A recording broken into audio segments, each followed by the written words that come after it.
ভেঙে চুরমার করে দিয়েছে। মূর্তি আর বাংলাদেশে আছে তো? জি, চলে গেছেন। আগামী বছর আসবে, 5 বছর পরে। আসতে কয়েন, আসতে মূর্তি ভেঙে চুরমার করে দিয়েছে। আমরা একটা মূর্তির বিরুদ্ধে কথা বলেছিলাম। যাত্রাবাড়ির মোড়ে সেই মূর্তিরা লাগাইতেছিল জাতির জনকের মূর্তি, জাতির পিতার মূর্তি। আমরা সুন্দরভাবে মাধুর্য ভাষায়, অত্যন্ত প্রাঞ্জল ভাষায়, অত্যন্ত আদর শ্রদ্ধা করে বলেছিলাম, মাননীয় প্রধানমন্ত্রী, আপনার বাবা আপনার কাছে জীবন ইজ্জতের, আমাদের কাছে ইজ্জত আর সম্মানের। তার কারণ হলো তার নেতৃত্বে বাংলাদেশে যুদ্ধ করে 71 মুক্তিযুদ্ধ হয়ে দেশটা স্বাধীন হয়েছে। সুতরাং আমরা আপনার বাবাকে সম্মান করি, ইজ্জত করি। আপনার বাবার মূর্তিরে যদি যাত্রাবাড়িতে লাগান, মাথায় বসে কাকে আর পাখিতে পায়খানা করবে, নাক ভেবে সেই পায়খানা জ্বরবে। এটা দেখতে আমাদের কাছে খারাপ লাগবে। কথাটা কি ভালো বলছিলাম না খারাপ? অত্যন্ত সুন্দর ভাষায় এত ভালো কথা বলার পরও যেহেতু জাতির পিতার মূর্তি লাগাইতে আমরা নিষেধ করেছি, এই জন্য আমাদের উপর হস্ত হয়ে তিনি আমাদেরকে হাতে পায়ে ডান্ডা বিধি লাগাইয়া রিমান্ডে নির্যাতন করে বৎসরের পর বৎসর কারাগারে নিয়ে ঢুকাইয়া রাখলেন। যেদিন আপনি হেলিকপ্টারে উঠেছেন, জুতার মালা গলায় দিয়ে সমস্ত মূর্তি ভেঙে চুরমার করে দিয়ে মূর্তি চলে গেছে। আর কোনদিন আপনাদের সামনে পরিষ্কার ভাষায় বলে যাচ্ছি, কেউ মানেন আর না মানেন তাতে কিছু আসে যায় না। মূর্তি চলে গেছে আর আসবেন না, এটা জুনায়েদ আল হাবিবের কথা নয়, এটা ইত্তেফাক পত্রিকার বিবৃতি নয়, এটা জনকণ্ঠের নিউজ নয়, এটা বিটিভির নিউজ নয়, এটা স্বয়ং আল্লাহ বলেছেন। ওয়াকুল জাআল হক ওয়া যাহাকাল বাতিল ইন্নাল বাতিলা কানা যাহুকা। আপনাদের সিরাজগঞ্জে কোরআন শরীফে আছে তো? কে বলেছেন? কে বলেছেন? ফতে মক্কা যখন রাসূল সাল্লাল্লাহু আলাইহি সাল্লাম মক্কা বিজয় করেছেন, নিজের হাতে মূর্তিগুলি ভেঙে যখন চুরমার করে দিয়েছেন, তখন আল্লাহ পাক আয়াত নাজিল করে বলে দিয়েছেন, বাতিল আজকের থেকে নিস্তেনাবুদ হয়ে গেছে, সামনে আর কোনোদিন আসতে পারবে না।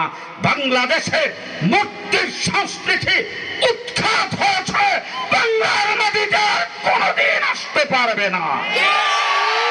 বলেন আসতে দেবেন? আসতে দেবেন?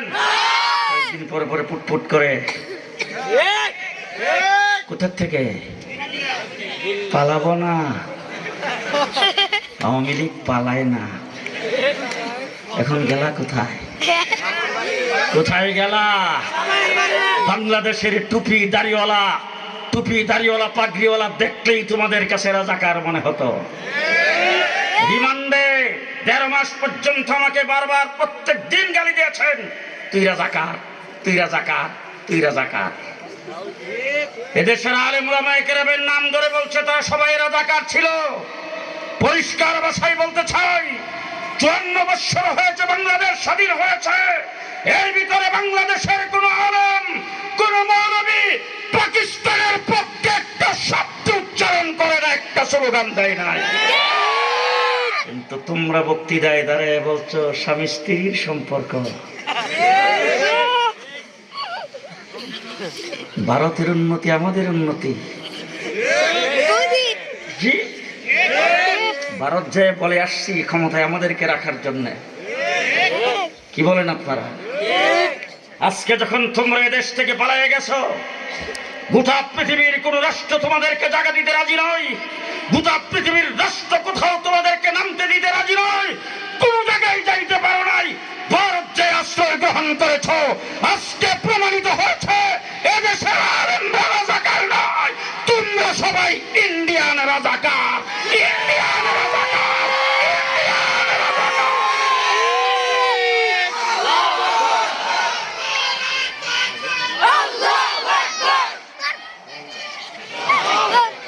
আজকে ভারতে বসে বাংলাদেশের বিরুদ্ধে ষড়যন্ত্র করবে।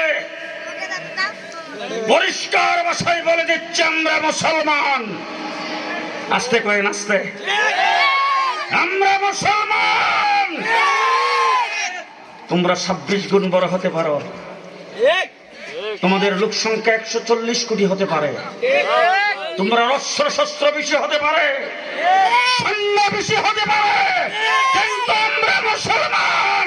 আমাদের বুক বরাবর রাইফেল আর বন্দুকের গুলি তাক করলে আমরা বুক টান করে বলবো আমরা মুসলমান। দেখতে পারবেন? হাত উঠায় বলেন, বুক টান করে বলতে পারবেন আমি একজন মুসলমান? পারবেন? পরিষ্কার ভাষায় বলে যাচ্ছি, সংখ্যায় আমরা কম হতে পারি, রাষ্ট্র ছোট হতে পারে, যদি আমাদের ভিতরে ঈমান থাকে, আমরা যদি মুক্তান করে বলতে পারি যে আমি একজন মুসলমান, 26টা মতো হলে কিছুই করতে পারবে না। পারবে না ইনশাআল্লাহ। ষড়যন্ত্রের জায়গায় থাকবে। গত 24-এর আন্দোলনে তারা রক্ষা করতে পারে নাই, এদেশ থেকে পাক করা বাচ্চা পর্যন্ত খেয়ে যাইতে পারে নাই, সামনেও পারবে না ইনশাআল্লাহ। আজকে ভারতে বসে বসে তোমার মৃত্যুদণ্ড হয়েছে। ওবায়দুল কাদের সাহেব কালকে একটা খুব সুন্দর বক্তব্য দিয়েছেন। বক্তব্যটা ওনারটা ঠিক না, আমারটা ঠিক। যখন শেখ হাসিনার মৃত্যুদণ্ডের রায় হয়েছে, শেখ হাসিনা সেটা মানে নাই, তারপরে বলছেন কি দুর্নীতিটা আমি করলাম, দুর্নীতিটা কি করলাম, এই কথাটা যখন বলছেন, আল্লাহ পাক বলে যে তুই দুর্নীতি করস নাই, দুর্নীতি করে নাই, এই কথা বলার কারণে ভূমিকম্প হয়েছে।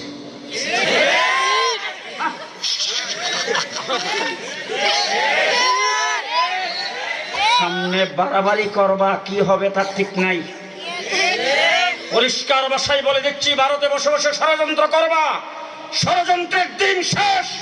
বাংলাদেশের কোনদিন চোখ তুলে তাকাইতে পারবে না, এদেশের মাটি তোমাদেরকে কবল করবে না ইনশাআল্লাহ।